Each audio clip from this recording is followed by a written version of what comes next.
Hello everyone, मैं अमित बालासिया स्वागत करता हूं आपके अपने चैनल पर। इससे पहले हमने 10 मॉक दिल्ली पुलिस के सोल्व कर चुके हैं टेक्स्ट बुक पे जो फुल मॉक डले हुए हैं।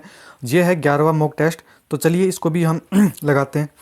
इसमें हम मैथ का सॉल्यूशन करवाएंगे आपको। देखिए पहला क्वेश्चन है, ए बी सी ने अपनी पूंजी 2:3:5 के अनुपात में निवेश की, जिन्होंने जितना महीनों के लिए निवेश किया उसका अनुपात 4:2:3 अनुपात दे रखा है। यदि ए और बी के लाभ के भागों के बीच का अंतर 1,86,000 रुपये है तो सी के लाभ का भाग ज्ञात कीजिए। देखिए क्वेश्चन नंबर, ये पार्टनरशिप का क्वेश्चन है, ठीक है। ये है पार्टनरशिप का क्वेश्चन। क्वेश्चन नंबर 1 देखिए, ए बी सी है। पहले आपको ये पता होना चाहिए, लाभ बराबर पूंजी इंटू समय होता है। पूंजी गुना समय होता है, ये आपको पता होना चाहिए, ठीक है। अब देखिए, और हम इसको लिखते कैसे हैं, यहाँ पे लिखते हैं पूंजी, यहाँ पे लिखते हैं पूंजी, यहाँ इसके नीचे लिखते हैं समय, है ना। और नीचे आता है लाभ, नीचे आता है, देखिए पेन ही नहीं चल रहा है, देखिए नीचे आता है लाभ, ये आता है। अब देखिए ऊपर लिखते हैं, यहाँ पे ए हो गया, ये हो गया बी और ये हो गया सी। अब देखिए इनका निवेश का अनुपात कितना है, 2:3:5 है। ये इसका निवेश का अनुपात है, ठीक है। और क्या कह रहा है ना, जिन्होंने जितने महीनों के लिए निवेश किया उसका अनुपात कितना था, समय। ये समय का अनुपात दे रखा है 4:2:3 दे रखा है। तो यहाँ पे लाभ का रेशियो क्या आ जाएगा, 4 दूनी 8, 3 दूनी 6 और 5 तिया 15। ये हमारा लाभ का रेशियो आ गया। अब देखिए क्या कह रहे हैं ना कि ए और बी के लाभ का अंतर, ए और बी का लाभ का अंतर कितना है, 2 है। तो 2 की वैल्यू कितनी है, 1,86,000। देखिए 1,86,000, ये है 2 की वैल्यू, 2 की वैल्यू है। पूछा क्या है हमसे, सी के लाभ, सी को लाभ कितना हुआ था, 15 का हुआ था। बस 2 से काटेंगे, 9 पर कटेगा, 2 नाम 18 और 2 तिया 6। इसको गुना करेंगे तो 15 तिया, देखिए 15 तिया 45, 4 15 नाम 135, 135 4 कितना होता है, 139 होता है। और यहाँ पे 00 आएंगे तो कौन से ऑप्शन में ये दिख रहा है, ऑप्शन नंबर 3 में। अगला क्वेश्चन देखिए, कह रहा है क्वेश्चन नंबर 2, वह सबसे छोटा अंक ज्ञात कीजिए जिसे स्टार से बदलने पर संख्या, ये जो संख्या दे रखी है 9 से विभाज्य है। तो 9 का विभाज्यता का नियम क्या कहता है कि वह संख्या, उन संख्या का योग है ना, वो 9 से पूर्णतः विभाजित होना चाहिए। तो संख्या क्या दे रखी है, 19, 72 और यहाँ पे स्टार, इसका मान पूछे हमसे 471, ये है, ये 9 से विभाजित होनी चाहिए। तो इसके अंकों का योग है ना, वो भी 9 से विभाजित होना चाहिए। तो हम क्या करते हैं, देखिए 9 है, 9 को जहाँ 9 बने ना उसको काट देना, 9, ये 9 कट चुका है, देखिए ये 9 है। अब तो बिल्कुल नहीं चलेगा ये, हाँ देखिए 9 है, ये कट गया। 7 और 2 9 है, ये कट जाएगा। अब देखिए 4, 7 और 4 11, 11 और 1 12, ठीक है। 19 72 471, देखिए 471, एक और है भाई, देखिए तो कितना हो जाएगा, 7 और 1 8, 8 4 12, 12 और 1 13, 13 तो हो गया। अब 13 हो गया, ये नहीं चलेगा, ये नहीं चलेगा भाई। देखिए 13 हो गया। अब 13 में क्या जोड़े, यहाँ पे यह स्टार मतलब x मान लेता हूँ कि 9 से विभाजित हो जाए। तो इसके अंकों का योग 13 और 5, अगर यहाँ पे 5 हो x का मान तो 18 हो जाएगा, जो पूर्णतः विभाजित हो जाएगा, ठीक है। तो कितना है, 5 आएगा। कौन से ऑप्शन में, ऑप्शन नंबर 2 में। अगला क्वेश्चन देखिए, एक आदमी 26 रुपये प्रति किलो की दर से 10 किलो गेहूँ खरीदता है। इस गेहूँ को 6 किलो अन्य अच्छी गुणवत्ता वाले गेहूं के साथ मिलाकर 35 किलो के साथ मिश्रण का मूल्य प्राप्त करता है। अच्छी गुणवत्ता वाले गेहूं का प्रति किलोग्राम मूल्य कितना है, देखिए क्वेश्चन नंबर 3। एक आदमी है जो इसको एलिगेशन से करना है। देखिए 26 रुपये प्रति किलो, कितना किलो लेके आया, ये 10 किलो लेके आया। यहाँ पे होता है रेट और यहाँ पे होता है क्वांटिटी, ये है क्वांटिटी। देखिए फिर कह रहा है कि 6 किलो गेहूं अन्य अच्छी गुणवत्ता वाले गेहूं के साथ मिलाकर, तो 6 किलो यहाँ पे क्वांटिटी आएगी, 6 किलो हो गया। तो अन्य किसी दूसरे गुणवत्ता वाले के साथ मिला रहा है, तो इसमें कह रहा है कि मिलाकर 35 किलो का मिश्रण बनाता है। तो यहाँ पे हमेशा मिश्रण की वैल्यू आती है। तो कितना बना दिया, ये 35 रुपये प्रति किलो बना दिया इसने, ठीक है। तो पूछा है अच्छी गुणवत्ता वाले गेहूँ कितना मिलाया था उसने, देखिए यहाँ पे ये अच्छी गुणवत्ता वाला, तो हमने मान लिया x है। तो बस कुछ भी नहीं करना। देखिए यहाँ से पहले हम रेशियो ले लेते हैं। देखिए 2 से काटेंगे 5 बार, 2 से काटेंगे 3 बार। अब क्या करना है ना, इनका गुना करके इसका गुना करेंगे, इसका गुना करेंगे और उनको योग कर देंगे और इनके योग का भाग दे के वो 35 के बराबर आएगा। अब नहीं समझ में आया, हम करके दिखाते। देखो 26 को 5 से गुना करेंगे तो 26 5 130 होता है, प्लस 3 को x से करेंगे तो 3x होता है। अब इसका योग का भाग देंगे, 5 3 8, इसका भाग देंगे, जो बराबर आना चाहिए बीच वाली वैल्यू की, मतलब 35 के बराबर होना चाहिए। बस इसको सोल्व करना है, x का मान आ जाएगा। तो यहाँ 130 प्लस 3x, ये 8 उधर गुना हो जाएगा, 8 पंजू 40, 8 दिया 24 और 4 28, यह आ जाएगा। तो 3x का मान कितना हो जाएगा, 130 यहाँ से घटाएंगे तो 0 और 5 और 1 150 आ जाएगा। तो x का मान आ जाएगा 5 दिया 15 30 आ जाएगा। तो x का मान 30 आ जाएगा। कौन से ऑप्शन में, ऑप्शन नंबर किसी में नहीं है, ये बहुत अच्छी बात है। 3 पंजू 15 है, 3 पंजू 15 50 आएगा, भाग भी गलत दे रहे हैं, 3 से ऑप्शन में ऑप्शन नंबर 3। अगला क्वेश्चन देखिए, दो बैंक हैं ए और बी क्रम से 3.5% और 6% की दर से ऋण दिया। डेविड ने प्रत्येक बैंक से 48 मतलब कि 4,80,000 की उधार ली और 4 वर्ष के बाद डेविड द्वारा दोनों बैंकों को दिए गए साधारण ब्याज की जो राशि है ना उसके बीच धनात्मक अंतर बताना। क्वेश्चन नंबर 4 बहुत ही सही क्वेश्चन है। देखिए रेट कितनी है, 3.5 3.5 है, देखिए 3.5 है और कितने साल तक दिया, 4 साल तक दिया। तो ब्याज कितना बनेगा, इसका ब्याज कितना बनेगा, देखिए ब्याज निकालेंगे तो कितना 10, 5 से 2 बार, 5 से 7 बार, 2 से 2 बार, तो 7 दूनी 14, ये है 14% ब्याज बन गया यहाँ पे। दूसरा क्या है ना, दूसरा बैंक 6% की रेट से दे रहा है, कितने समय के लिए, 4 के लिए, तो कितना बनेगा, ये 24% बनेगा। अब देखिए इन दोनों का अंतर, इसका अंतर बोला ना धनात्मक अंतर, धनात्मक अंतर कितना हो जाएगा, इसका धनात्मक अंतर हो जाएगा 10%, इनका अंतर 10% है। तो बोल रहा है इतनी राशि पर साधारण ब्याज का अंतर, मतलब ये अंतर है, तो 48,000 का 48,000 जो मतलब 4,80,000 4,80,000 इसका बस आपको 10% निकालना है। तो 10% की फ्रैक्शन वैल्यू कितनी, 1/10 होती है, तो 0 से 0 काटाएंगे तो यही आंसर आ जाएगा। कौन से ऑप्शन में, ऑप्शन नंबर 4 में 48,000 आ जाएगा।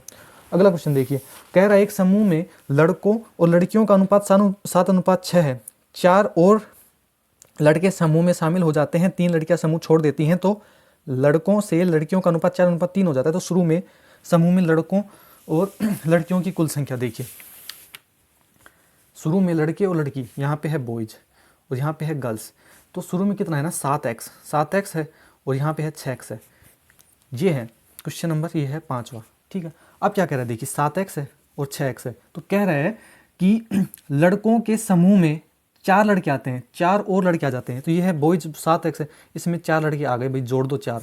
अब कह रहा है लड़कियों के समूह में 3 लड़कियां समूह छोड़ देती हैं, तो 3x में से 3 घटा दो, तो इनका अनुपात कह रहा है 4:3 हो जाता है। बस इसको सोल्व करना है। देखिए 7 तिया 21x प्लस 4 तिया 12 बराबर 6 चौका 24x माइनस 4 तिया 12, ये हो जाएगा।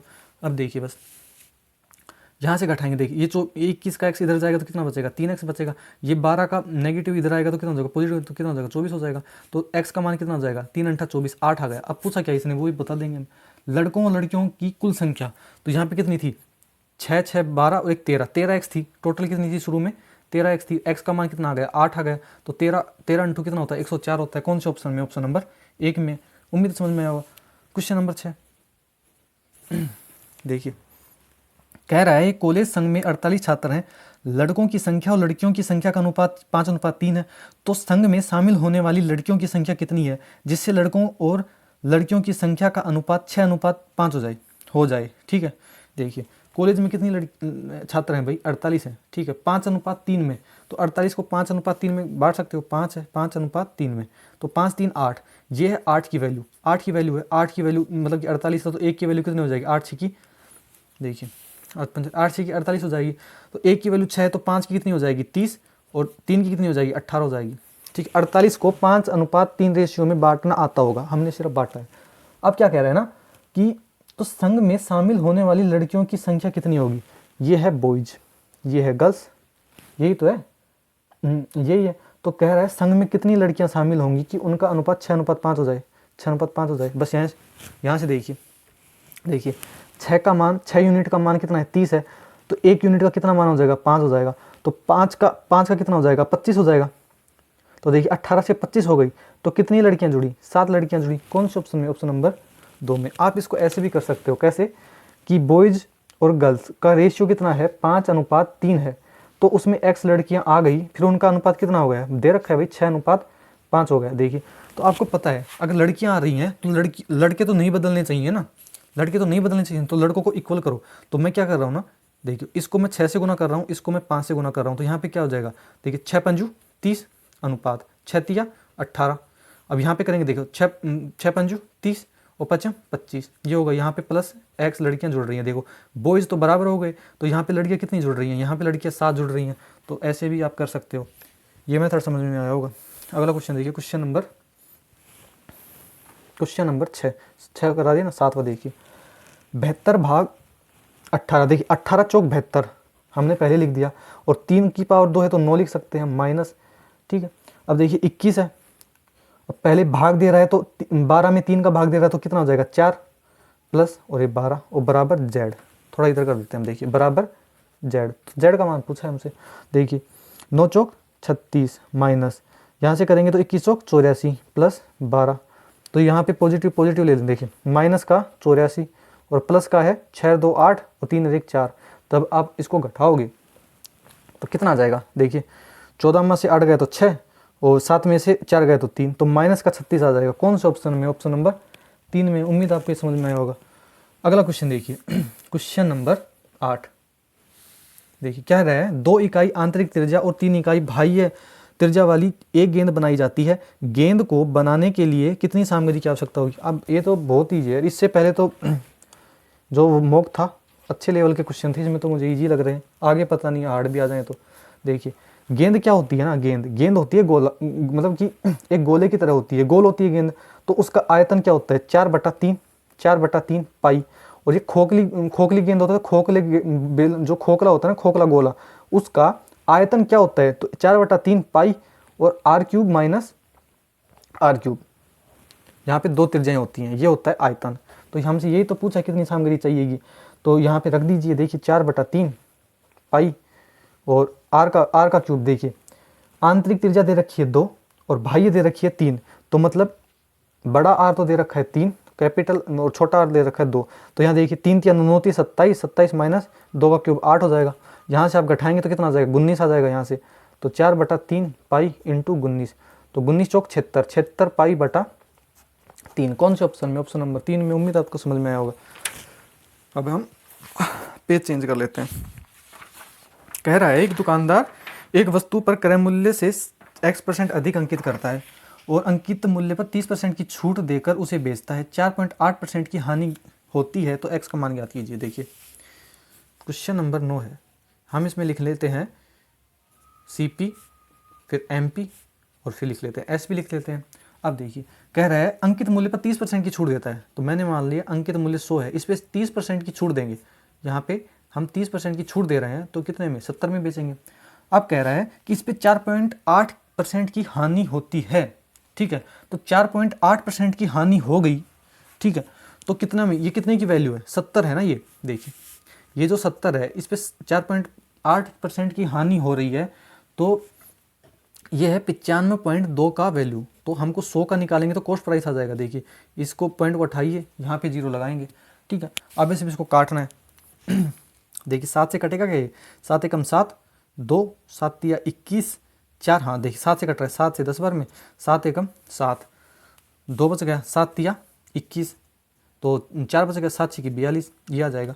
इतनी ये कट रहा है।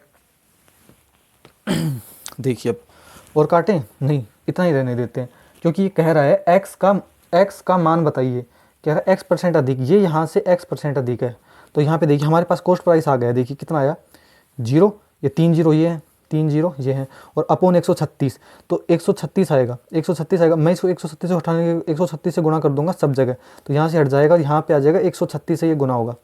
तो हमसे ये पूछा कितना ज़्यादा है, तो यहाँ से देखिए अब यहाँ पे आ गया 1 2 3 4 है, और यहाँ पे MP कितना हो जाएगा 136 00 हो जाएगा। अब बस यही पूछे से कितने ज़्यादा है, तो यहाँ से हम घटाएंगे। देखिए तो कितना है 3600 ज़्यादा है कितने पर 10,000 पर, गुना कर देंगे 100 से, तो 2 0 से 2 0 का 2 0 से 2 0 जाएगा, तो 36% आ जाएगा। कौन से ऑप्शन में, ऑप्शन नंबर 4 में। उम्मीद आपको समझ में आएगा। क्वेश्चन नंबर 10 ये देखिए अगला। 2 व्यक्ति हैं A और B सुबह 9 बजे और एक दूसरे से 240 किलोमीटर की दूरी पर खड़े हैं। A है ना 9 बजे 25 किलोमीटर प्रति घंटा से और B की ओर चलना प्रारंभ करता है। B है ना 11 बजे A की ओर 10 किलोमीटर प्रति घंटा की चाल से चलना प्रारंभ करता है। वे किस समय एक दूसरे को मिलेंगे। देखिए A और B हैं, A और B हैं, और वो क्या है ना कि 260 किलोमीटर की डिस्टेंस पर खड़े हैं। यहाँ पे मान लिया मैंने A है, यहाँ पे मान लिया मैंने B है। तो A है ना, A 9 बजे 25 किलोमीटर प्रति घंटा की चाल से इधर जा रहा है, और बी है ना वो क्या करता है कि 11 बजे एक ही साइड 11 बजे एक ही साइड 10 किलोमीटर प्रति घंटा की चाल से चलता है, ये इधर जा रहा है।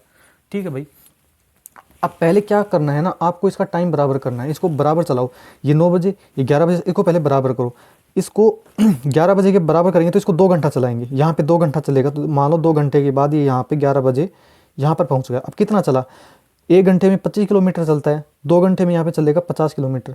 तो ये देखिए अब बची डिस्टेंस कितनी, यहाँ पे ये 50 है, पूरी है 260, तो यहाँ पे बच जाएगी 210 किलोमीटर।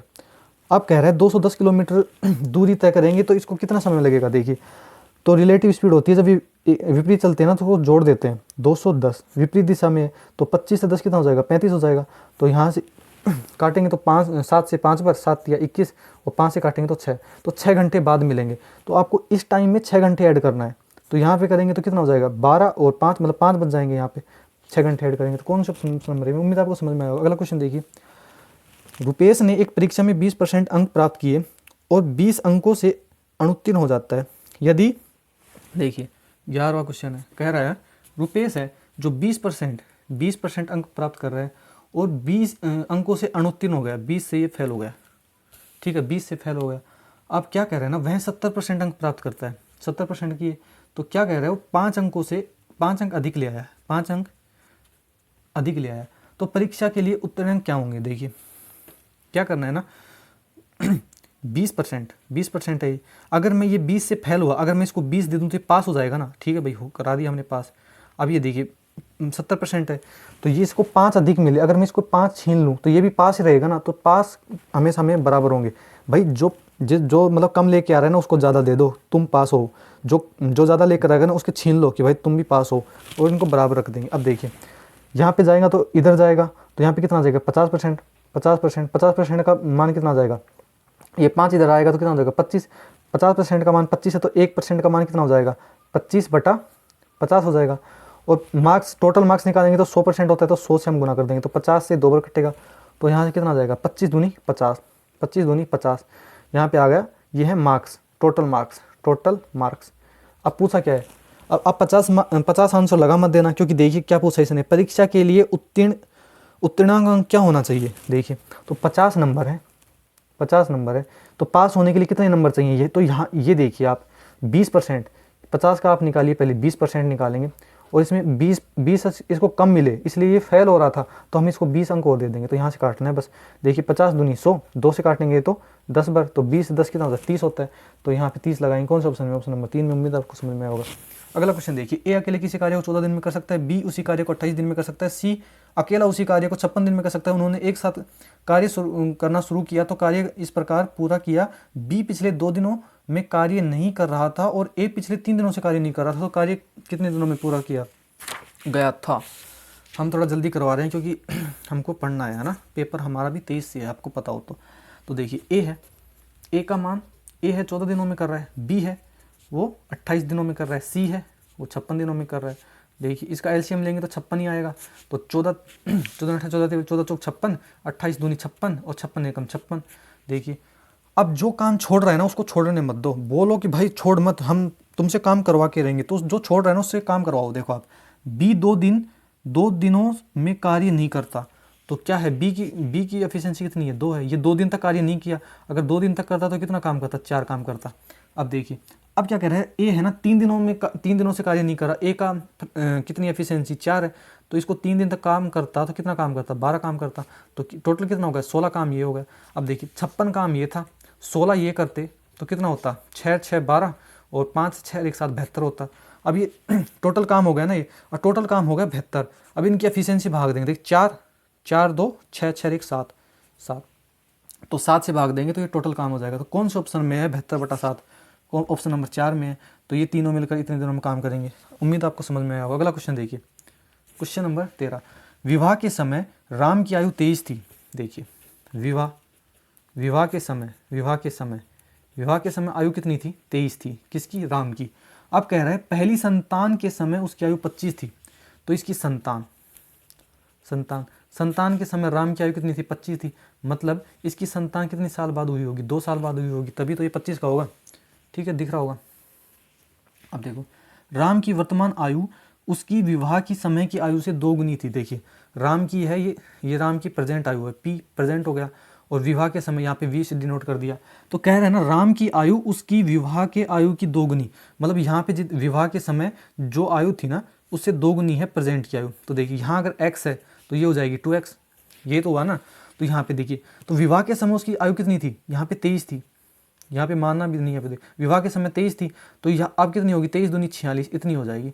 अब क्या कह रहे हैं ना, तो पहली संतान की वर्तमान आयु कितनी थी, तो संतान की उस समय कितनी थी, ये संतान हुई थी जब उसका पिता था 25 साल का। तो यहाँ पे मान लो कि वो पैदा ही हुआ है, तो इसमें अगर अब है हो गया वो 46 का हो गया, तो इसमें 25 घटा देंगे तो वर्तमान आयु आ जाएगी। तो कितनी आ जाएगी, 4 में से 2 गए तो 21 वर्ष आ जाएगी। 21 वर्ष का जो उसका अभी वर्तमान में उसका पुत्र है, तो ऑप्शन नंबर 2 है। अगला क्वेश्चन देखिए, क्वेश्चन नंबर 14। एक वर्ग का परिमाप एक आयत के परिमाप के बराबर है। देख वर्ग का परिमाप, देखिए वर्ग का पेरीमीटर बराबर आयत के पेरीमीटर के बराबर है। तो वर्ग का परिमाप होता है 4a बराबर आयत का होता है 2l प्लस b, ये होता है। अब देखिए क्या कह रहे हैं ना, वर्ग का क्षेत्रफल 400 सेंटीमीटर स्क्वायर है। वर्ग का क्षेत्रफल क्या होता है, ए स्क्वायर होता है। ए स्क्वायर बराबर कितना है, 400 है। तो ए का मान यहाँ से आ जाएगा 20, जब इसका आप रूट लोगे तो 4 इंटू ए का मान हो गया 20 बराबर 2 इंटू आयत की चौड़ाई दे रखी है हमको, तो एल तो दे नहीं रखी, तो चौड़ाई दे रखी है 12। ठीक है, यहाँ से निकालते हैं। देखिए 2 से काटेंगे तो 10 बार में, तो कितना हो गया 40 बराबर एल प्लस 12। तो यहाँ पे एल का मान कितना हो जाएगा, -12 घटाएंगे तो 10 में से 2 गए तो 8, 10 में से 2 गए तो 8, और यहाँ पे 3 में से 1 गए तो 2, तो एल का मान आ गया 28। ये आ गया एल का मान। अब पूछा क्या है हमसे, आयत का क्षेत्रफल। तो आयत का क्षेत्रफल होता है एल इंटू बी। तो एल हमको निकाली है 28 और बी हमको दे रखी थी 12। तो यहाँ से करना है बस, 28 दूनी 56 होता है, और 28 से कम 28, 28 और 5 33 होता है। तो 336 है कोई ऑप्शन में, ऑप्शन नंबर 4 में। उम्मीद आपको समझ में आया होगा। अगला क्वेश्चन देखिए, अंतिम क्वेश्चन, क्वेश्चन नंबर 15 देखिए कह रहा है एक व्यक्ति ने एक वस्तु को 18% की हानि पर बेचा। यदि वह इसे 960 अधिक में बेचता तो उसे 12% का लाभ होता। यदि वस्तु 3840 में बेची जाती है तो लाभ बताइए। देखिए यहाँ पे हो गया CP, यहाँ पे हो गया SP। ठीक है, तो कह रहा है मान लो कि 100 रुपये में मैंने कोई वस्तु खरीदी और 18% की हानि पे, मतलब कि कितने की बेच देंगे हम, 18% की हानि मतलब 82 में बेच देंगे। अब कह रहा है 960 में अधिक में बेचे तो 12% का लाभ होता है, मतलब 100 पे 12% का लाभ कितना होता है 112 में। तो कितने में बेची, 100 अधिक, मतलब कि 960 रुपये अधिक में बेची, तो यहाँ पे कितना अधिक बेच दिया। देखिए 82 से 112 कितना हो गया, कितना अधिक बेच रहा है, इस हिसाब से इसका मान दे रखा है 960। ठीक है, तो हमारे हिसाब से कितना बेच रहा है, ये है 30 अधिक बेच रहा है, मतलब कि ये है 30 का मान। तो 30 का मान है 960, 30 का मान है 960, क्योंकि हमारे हिसाब से 30 में अधिक बेच रहा है और क्वेश्चन के हिसाब से 960 में। तो 30 का मान है 260, तो एक का मान कितना हो जाएगा 960 बटा 30 हो जाएगा। पूछा क्या है हमसे, जहाँ ये मतलब कि अगर से इसको 100 से गुना करेंगे तो क्या आ जाएगा, CP आ जाएगा। देखो तो यहाँ से काटेंगे 0 से 0, 3 3 9, 3 दूनी 6, तो ये CP आ गया 32,000 कितना आएगा, 3200 आएगा। देखिए 3200 आएगा, CP आएगा हमारा 3200 आ जाएगा। और इसमें क्या कह रहा है ना कि 3840 में बेचें, 3840 में बेचें तो प्रॉफिट बताइए। तो आप नहीं निकाल सकते क्या यहाँ से, ये बताइए। तो देखिए 0 से यहाँ से 0 काट लेंगे अपन, यहाँ पे डिफरेंस ले लीजिए कितना आ जाएगा 324 और 6, तो 64 का वो डिफरेंस, 64 का प्रॉफिट कितने पे 320 पे गुना कर देंगे 100 से, तो 0 से 0 कट जाएगा। 32 दूनी 64, 20% आ जाएगा। कौन से ऑप्शन में, ऑप्शन नंबर 1 में। उम्मीद आपको समझ में आया होगा। देखिए हमने 15 क्वेश्चन किए थे, 15 के 15 क्वेश्चन कर दिए हम अभी आपके आगे इसको सबमिट भी करके दिखा देते हैं। ठीक है, देखिए हमने 15 क्वेश्चन किए थे, 15 के 15 सही हैं। उम्मीद करते हैं आपको ये जो कॉन्सेप्ट है आज हमने थोड़ा फास्ट करवा दिया है, क्योंकि एग्जाम जल्दी आ रहा है, पास है और सबका रिवीजन होगा, सब रिवीजन मोड पे देख रहे होंगे क्लास को। ठीक है, इसके बाद हम GD का शुरू करेंगे और GD में इतनी शानदार तैयारी करवाएंगे, बहुत ही शानदार, एकदम पूरी स्ट्रेटजी बता के पूरे प्रीवियस ईयर जो भी हैं जितने भी मॉक हैं सब सोल्व करवाएंगे। आप मॉक देते रहना, और तब तक अब नए हो तो सब्सक्राइब कर लो, और पहली बार आए हो तो सब्सक्राइब कर लो और शेयर ज़रूर कर देना। ठीक है, धन्यवाद। आप अपनी अच्छी तैयारी करते रहिए, फिर मिलेंगे नेक्स्ट वीडियो में। Thank you.